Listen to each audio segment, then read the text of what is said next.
Miley Cyrus at Josh Groban.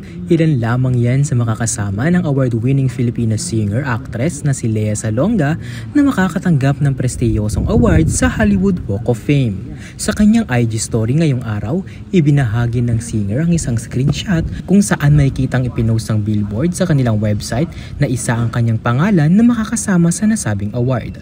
Ang Hollywood Walk of Fame ay isa sa mga pinakamataas na award na nakukuha ng isang personalidad na nagbigay ng malaking ambag sa kanyang propesyon tulad ng direktor, singer, athletes, musicians at marami pa. Matatandaan kasing bumida ang singer sa Broadway musical at sa West End. Dagdag pa rito, nakakuha na rin siya ng iba't ibang mga awards internationally tulad ng Tony Award, Grammy nominations at siya rin ang nagbigay boses kay Princess Jasmine sa Aladdin at kay Mulan. Ano ng iyong hiling?